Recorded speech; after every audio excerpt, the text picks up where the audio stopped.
யேர்மனியை சென்றடைந்தார் ஜனாதிபதி.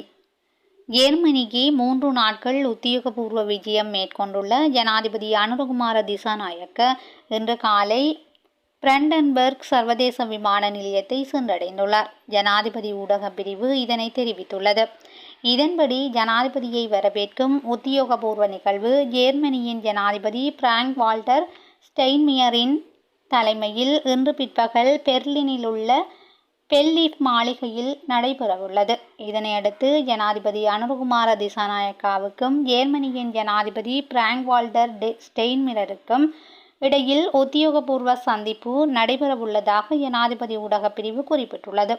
அத்துடன் இந்த விஜயத்தின் போது வர்த்தகம், இலத்திரனியல், பொருளாதாரம், முதலீடு மற்றும் தொழில் பயிற்சி வாய்ப்புகள் உள்ளிட்ட துறைகளில் ஒத்துழைப்புகள், புதிய வழிகள் உள்ளிட்ட இருதரப்பு ஆர்வமுள்ள பல விடயங்கள் குறித்தும் கலந்துரையாடப்பட உள்ளன. தண்டனை சட்டக்கோவையின் திருத்த சட்ட மூலத்தை வர்த்தமானியில் வெளியிட அனுமதி. தண்டனை சட்டக்கோவையின் திருத்த சட்ட மூலத்தை வர்த்தமானியில் வெளியிடுவதற்கும் நாடாளுமன்றத்தில் சமர்ப்பிக்கவும் அமைச்சரவை அனுமதி கிடைத்துள்ளதாக வெகுசன ஊடக அமைச்சர் நலிந்த ஜெயதிச தெரிவித்துள்ளார். அமைச்சரவை முடிவுகளை அறிவிக்கும் ஊடகவியலாளர் சந்திப்பில் உரையாற்றிய போதே அமைச்சர் இதனை குறிப்பிட்டுள்ளார். உடலியல் தண்டனை மூலம் பிள்ளைகளுக்கு ஏற்படும் உடல் மற்றும் உள துன்புறுத்தல் அதிகரித்திருப்பது விஞ்ஞான ரீதியாக நிரூபிக்கப்பட்டுள்ளது. எனவே எந்த ஒரு துறையிலும் உடல் தண்டனை மூலம் துன்புறுத்தலுக்கு உள்ளானவர்களை தடை செய்தல் மற்றும் உடல் துன்புறுத்தலுக்காக தண்டனை விதிப்பதற்கான ஏற்பாடுகளை விதிப்பதற்காக தண்டனை சட்டக்கோவையை திருத்தம் செய்வதற்கு கடந்த 2024 ஆண்டு ஏப்ரல் மாதம் 29 அமைச்சரவை அனுமதி கிடைத்துள்ளது.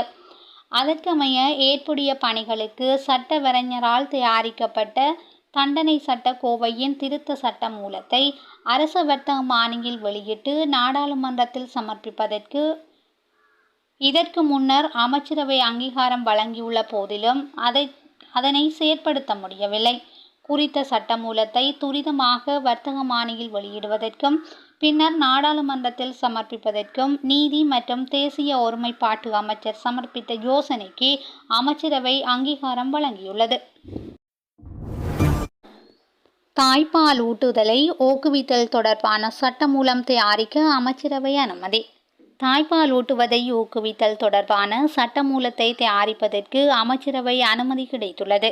அமைச்சரவை முடிவுகளை அறிவிக்கும் செய்தியாளர் மாநாட்டில் வெகுசன ஊடக அமைச்சர் நலிந்த ஜெயதிச இது தொடர்பில் தெரிவித்துள்ளார். தாய்ப்பால் ஊட்டும் குறிகாட்டி தொடர்பில் இலங்கை மிகவும் உயர்ந்த மட்டத்தில் இருப்பதாக தெரிவிக்கப்பட்டுள்ளது. வர்த்தக ரீதியான குறிக்கோளை முன்னிலைப்படுத்தி பால்மா உற்பத்தி தொழில்துறை மூலம் பிள்ளைகளுக்கு விடுக்கப்படும் ஒழுக்க நெறிக்கு முரணான மற்றும் பாதகமான தாக்கங்களிலிருந்து பிள்ளைகளை பாதுகாத்து பிள்ளைகளின் சுகாதார மற்றும் போசாக்கை பாதுகாப்பதும் விஞ்ஞான ரீதியாக உறுதி செய்யப்பட்டுள்ள பிரதான தலையீடாக கருதி தாய்ப்பால் ஊட்டுதலை பாதுகாப்பதற்கும் தாய்ப்பால் ஊட்டுதல் தொடர்பான உலக முன்னோடி என்ற ரீதியில் இலங்கை பெற்றுள்ள மரியாதையை தொடர்ச்சியாக பேணுதலை உறுதி செய்வதையும் குறிக்கோளாக கொண்டு தாய்ப்பால் ஊட்டுதலை ஊக்குவிப்பதற்கான சட்டத்தின் மூலம் சட்ட ரீதியான ஏற்பாடுகளை அறிமுகம் செய்வதற்காக 2018 ஆண்டு அக்டோபர் மாதம் 16 அமைச்சரவை அங்கீகாரம் வழங்கியுள்ளது.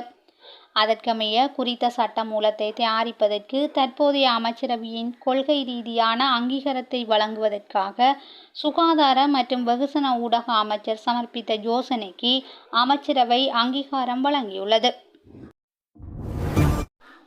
கைது செய்யப்பட்ட அனுராதபுரம் சிறைச்சாலை கண்காணிப்பாளர் தொடர்ந்தும் விளக்கமறியலில். ஜனாதிபதியின் பொது மன்னிப்பை பயன்படுத்தி கைதியை விடுவித்த விவகாரத்தில் கைது செய்யப்பட்ட அனுராதபுரம் சிறைச்சாலை கண்காணிப்பாளர் ஜூன் மாதம் 13 வரை விளக்கமறியலில் வைக்கப்பட்டுள்ளார். அனுராதபுரம் நீதவான் நீதிமன்றம் இந்த உத்தரவை இன்று பிறப்பித்துள்ளது. இன்று நள்ளிரவு முதல் மின்சார கட்டணம் 15% அதிகரிப்பு. இன்று நள்ளிரவு முதல் மின்சார கட்டணம் 15% அதிகரிக்கப்படும் என பொது பயன்பாடுகள் ஆணைக்குழு அறிவித்துள்ளது. ஜனாதிபதியின் பொது மன்னிப்புக்கான நிபந்தனைகளை இனிவரும் காலங்களில் நீதி அமைச்சு கடுமையாக்கும். நீதி அமைச்சர் தெரிவிப்பு.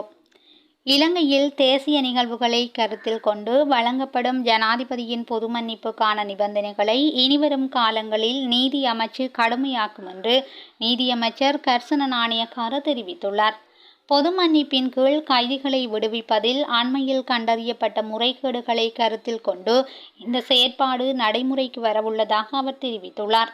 தேசிய சுதந்திர தினம், விசாக பூரணை மற்றும் கிறிஸ்துமஸ் போன்ற நிகழ்வுகளின் போது ஜனாதிபதியின் பொது மன்னிப்பின் கீழ் சிறை கைதிகள் விடுவிக்கப்படுகின்றமை வழமையாகும் என கூறினார். மேலும் இதற்காக சிறை அதிகாரிகளால் விடுவிக்கப்பட வேண்டிய கைதிகளை தேர்ந்தெடுப்பதற்கான அளவுகோலை நீதி அமைச்சு உருவாக்குகிறது. எனினும் எதிர்காலத்தில் கைதிகளை விடுவிப்பதற்கான புதிய அளவுகோல்களை உருவாக்க ஒரு குழுவை நியமிக்க உள்ளதாக நீதியமைச்சர் கர்சன நாணயக்கார தெரிவித்துள்ளார். தமிழ் தேசிய பரப்பின் ஒற்றுமைக்கான இறுதி சந்தர்ப்பத்தையும் தமிழரசு கட்சி தவறவிட்டுள்ளது. குருசாமி சுரேந்திரன் தெரிவிப்பு. தமிழ் தேசிய பரப்பின் ஒற்றுமைக்கான இறுதி சந்தர்ப்பத்தையும் இலங்கை தமிழரசு கட்சி தவறவிட்டுள்ளதாக டெலோ எனப்படும் தமிழீழ விடுதலை இயக்கம் தெரிவித்துள்ளது. அறிக்கை ஒன்றை வெளியிட்டுள்ள அந்த கட்சியின் பேச்சாளர் குருசாமி சுரேந்திரன் இதனை குறிப்பிட்டுள்ளார். வடக்கு கிழக்கில் தமிழ் தேசிய தரப்பாக ஒன்றிணைந்து ஆட்சி அமைப்பதற்கு பல தடவைகள் தமிழரசு கட்சியுடன் ஜனநாயக தமிழ் தேசிய கூட்டணி எடுத்துக்கொண்ட முயற்சிகள் உதாசீனப்படுத்தப்பட்டுள்ளதாகவும் அவர் குறிப்பிட்டுள்ளார்.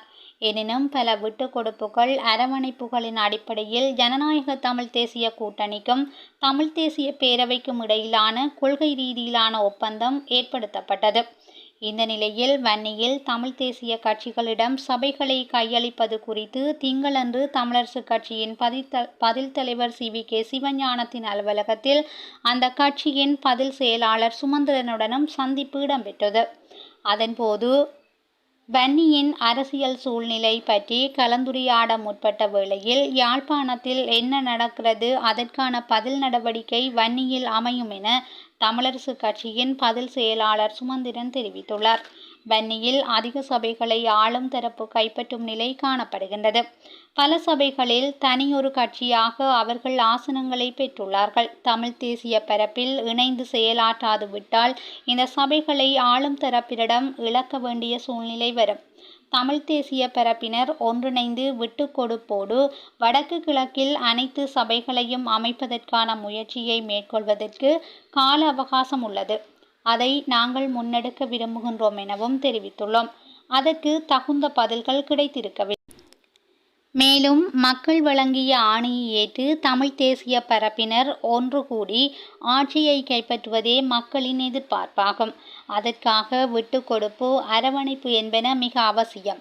தலைமைகளின் வரட்டு கௌரவம் இதற்கு தடையாக இருக்கக்கூடாது எனவும் தமிழீழ விடுதலை இயக்கத்தின் பேச்சாளர் விடுத்துள்ள அறிக்கையில் தெரிவிக்கப்பட்டுள்ளது.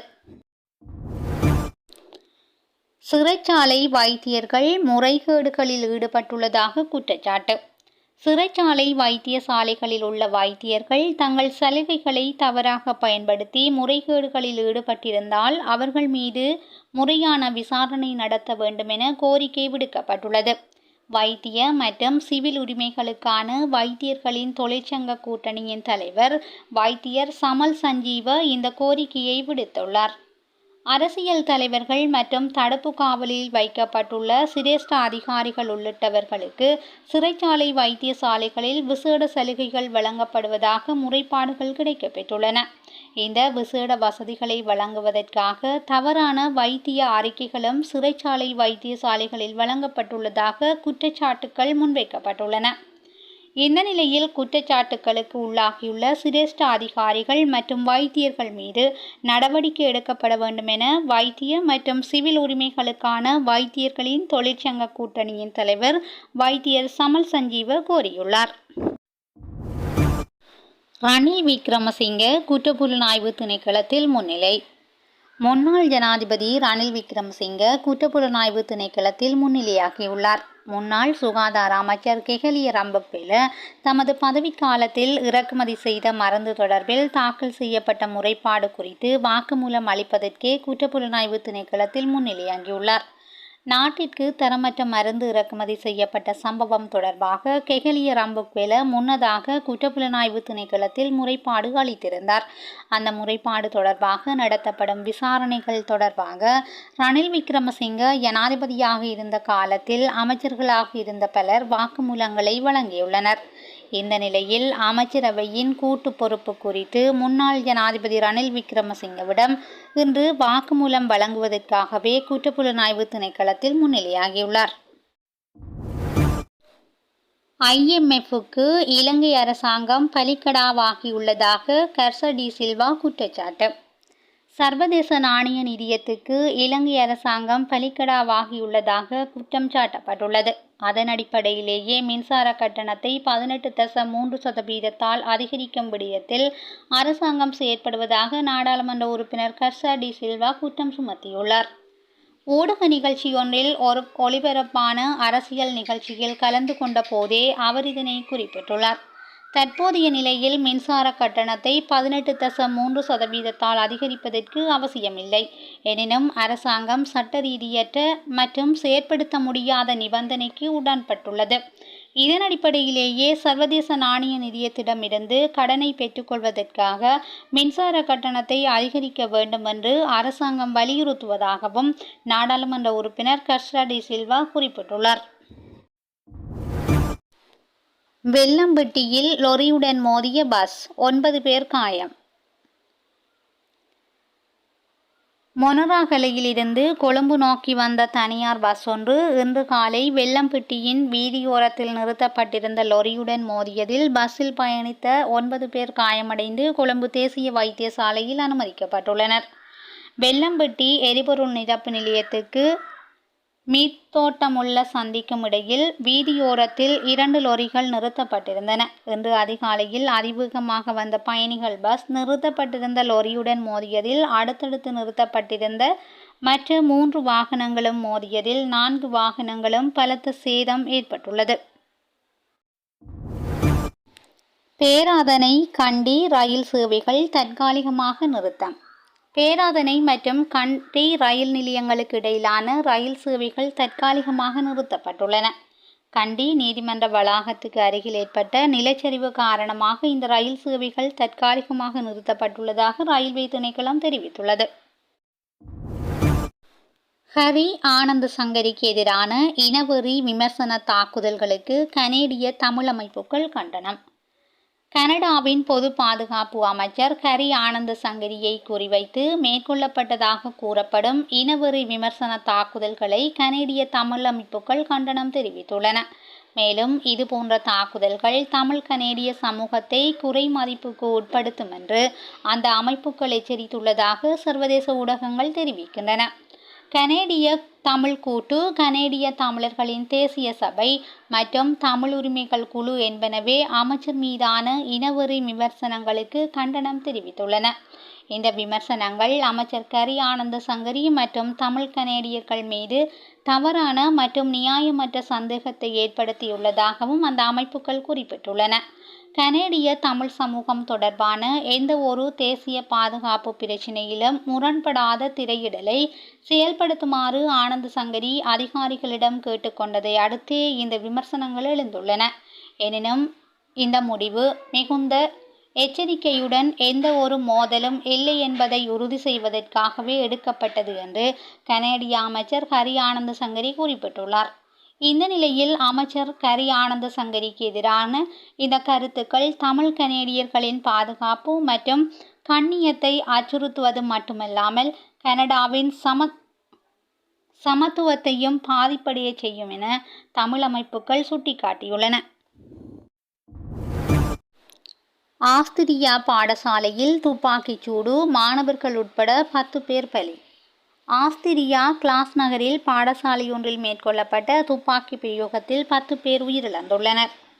ஆஸ்திரியா நாட்டின் கிராஸ் நகரில் ஒரு பள்ளிக்கூடத்தில் நடந்த துப்பாக்கிச் சூட்டில் மாணவர்கள் உட்பட 10 பேர் உயிரிழந்துள்ளனர். துப்பாக்கிச் சூட்டை நடத்தியதாக சந்தேகிக்கப்படும் மர்ம நபரும் தன்னைத்தானே சுட்டுக்கொண்டு உயிரிழந்ததாகவும் தகவல்கள் வெளியாகியுள்ளது.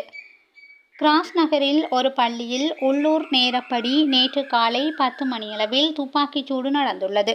அது ஓர் உயர்நிலை பாடசாலை என தெரிகின்றது. திடீரென பாடசாலையில் ஒரு பகுதியிலிருந்து துப்பாக்கிச் சூட்டு சத்தம் கேட்டுள்ளது. உடனடியாக வகுப்பறைகளில் இருந்த மாணவர்கள், ஆசிரியர்கள் பாதுகாப்பான இடங்களுக்கு சிதறியோடினர். சில மணித்துளிகள் கலவரத்துக்கு பின்னர் ஒரு குறிப்பிட்ட பகுதியில் இருந்து மாணவர்கள், ஆசிரியர்கள் உட்பட 10 பேர் சடலமாக மீட்கப்பட்டனர். பாடசாலையில் உள்ள கழிவறைகளில் ஒன்றில் மாணவர் ஒருவர் தற்கொலை செய்து கொண்டு உயிரிழந்த நிலையில் கிடந்தார். அவர்தான் இந்த துப்பாக்கிச் சூட்டை நடத்தியிருக்கக்கூடும் என்று சந்தேகிக்கப்படுகின்றது. இந்த சம்பவம் குறித்து விரிவான விசாரணைகளை கிரான்ஸ் நகர் மேயர் மேற்கொண்டுள்ளதாக தெரிவித்துள்ளார். செய்திகளை உடனுக்குடன் தெரிந்து கொள்ள SL தமிழ் வலையொலி பக்கத்துடன் இணைந்திருங்கள். நன்றி, வணக்கம்.